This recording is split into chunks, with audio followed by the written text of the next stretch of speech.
Yes, I could say so. For one, I don't have that running blade. I normally use the normal prosthetic, of which the prosthetic I'm using right now it's for walking, not made specific for sports. It's only for walking. So I do as a para athlete. I find myself struggling so much. You could find I have the strokes, but movement in the court is a challenge. Just explain to our audience what are other challenges that we do not see that you as a para athlete or fellow para athletes face off the pitch and on the pitch. I could say stigma, society views and understanding of disability. To some extent, they give pressure to our family, whereby you find some families feeling like we are burden to them instead of motivating us and encouraging us to achieve our dreams. They fail for that. But one thing we need to understand through our success and the effort we made, they change the perspective views from the society and the family, and they start to encourage you.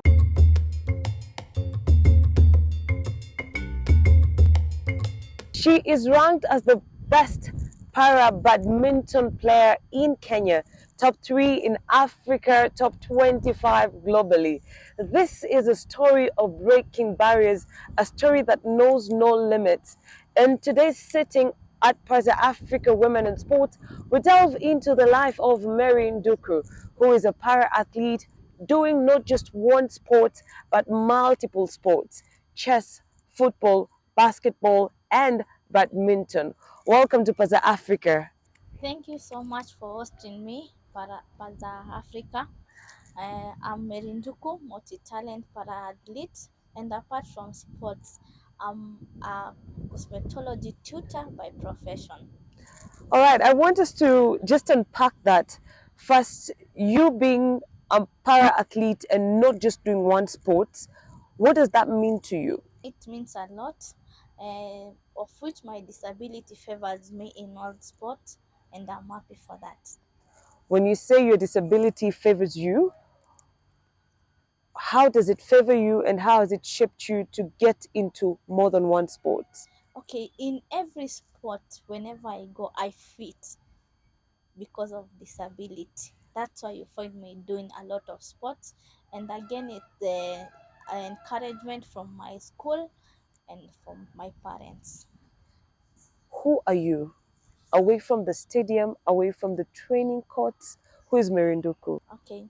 Mary Nduku is multi-talent para-athlete whereby I do multiple sports. And apart from that, I'm a mother of one. And again, I'm a cosmetology tutor by profession. Something interesting is managing work, sports, and also motherhood. How do you get to balance that? And you're talking more than one sport. Isn't does it get overwhelming for you? Because some of the people I know, the viewers watching this are women or even men interested in sports, and most of us are usually fans. But for you, managing just more than one sport, being a mother, and also your work as a cosmetologist, how is that for you? In the school where I normally teach, I work part time, the part time students, and for the kid, I have the supporting partner and family, whereby whenever I'm not around, they are watching for my kid, and I'm happy for them. I'm happy for them, and for the sports, I normally know how to balance. Like for the chess, I train early in the morning, and for other sports, I multitask. Maybe in the morning hours, I train badminton, in the evening, I go and train something else. One of the things that is usually hard to do, and I believe a lot of people will say that you're managing physical sports and mind sports. That is chess. How do you manage to shift when you know you're playing chess and you focus needs to be there mentally, and when you're playing badminton, which is a very very reactive sport, how are you able to make that I switch? use chess for my mental sharpness, and badminton and other sports for my mobility gain. Let's talk about you representing Kenya in Bahrain, in Turkey, in Uganda. When you are at that podium getting the medals, or when you're in that court or in that space, what does it feel like to carry a nation on your back? I think that is something good for me, and it always reminds me for the hard work and the effort and everything I've sacrificed in training in order to reach there. Mary, you have represented the country in Uganda, in Bahrain, in Turkey. What achievements have you made so far, and what are those moments that you're super proud of?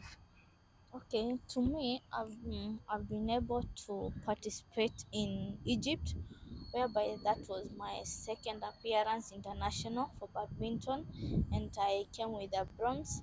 Again, I've been able to play African Championship, whereby I came with two bronze, and I'm proud with it. I was able to go for World Championship, but I didn't manage to come with medal, but I learned a lot. I've been able to play fast air badminton for para athletes, whereby I managed to come with two golds. And again, I've been able to play fast FIDE chess Olympiad for PWD. I didn't come with medal, but I learned a lot. This is very impressive, Mary. What do these achievements mean to you?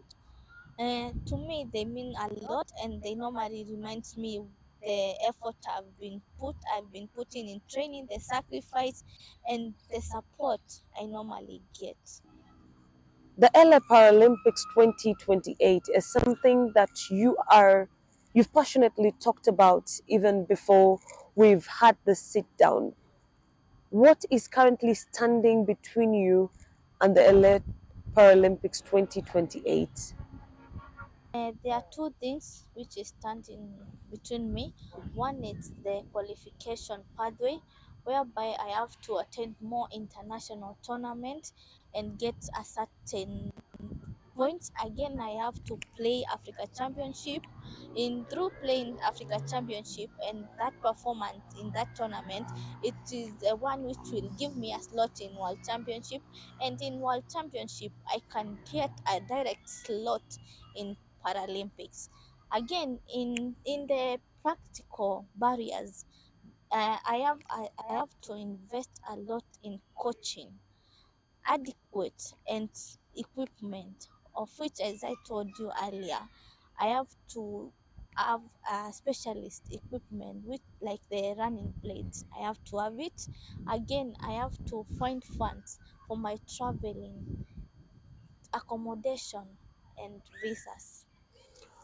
You are discussing about how expensive the blade is and even the equipment you're using for training and what you use for playing. Who is currently taking care of that cost? It's me who I normally take care of that.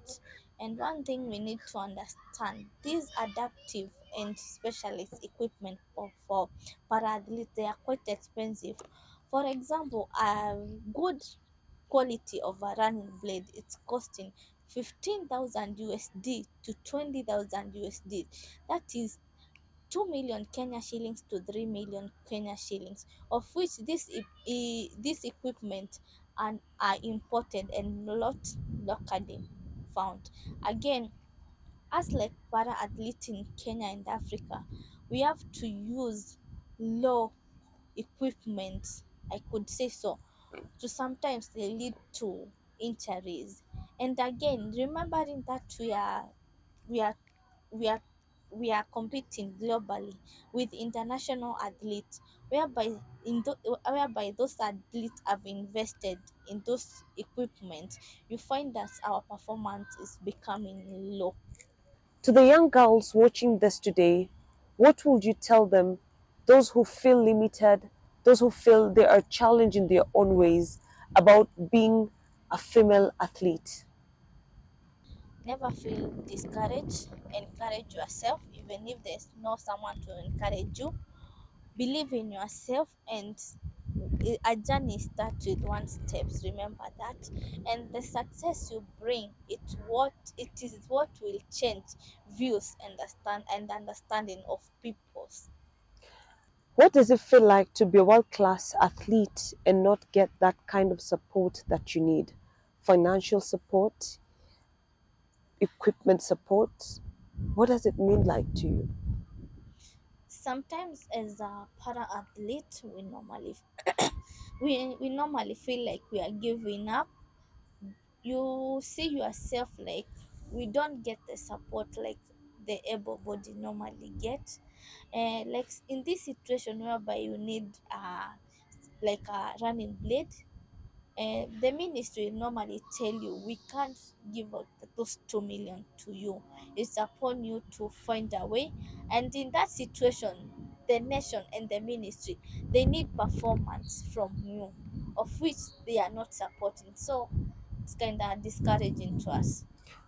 And what the brands, the NGOs, the corporates watching this, what would you tell them about investing in people like you, in your fellow para athletes? Okay, to the sponsors and brands outside there, this is about persuasion, a story of resilience, representation, and impact. I and Duko have been working day in, day out to trying to cover up the gap between where I am and the Paralympic stage. And when you support me with the equipment, coaching, traveling, visas, all that, I can use you guys as a vehicle to my journey of Paralympics. Again, I'm saying this, when you come to us, don't see this situation as a charity. See Nduko as a brand who is ready to work with you. And again, your brand will be seen, will be represented, and use it to give hope for para athletes. We have talent. It's only that we have been waiting for the opportunity to come. When you talk about the Paralympics 2028, is that a dream for you or a mission for you? For the Paralympics, to me, is a mission. I've been working for it day in, day out, and I will still continue working on it until I achieve it. This is the point where the audience gets to know who Mary Nduku is with our quick fire questions. Remember, this is supposed to be very instinctive, not so much thought put into it. Home food or eating out, Mary Nduku? On food, Silence or music? silence. Alone time or being with people? I think with people, One thing you can't live without. one thing I can't live without. I always make sure every day I visit a badminton court. One word that describes you on a tough day. I'm always Kenyawan. You're always Kenyawan. Yes, So if somebody is looking for a nickname is Kenyawan. Kenyawan, Kenyawan. Kenyawan. What are your plans when you retire and you cannot play no more? And how long are you also planning to keep playing badminton? I think by 35, I must quit playing and focus on coaching and inspire a young generation. Are you currently holding anyone's hands, coaching or mentoring anyone? I'm just mentoring some young generation, and they are going to follow my footsteps. This is a wake up call to all of us. The talent is here, the champions are here, but one question that stands, are we willing to support them? Marinduku's story is a story of resilience, a story of strength.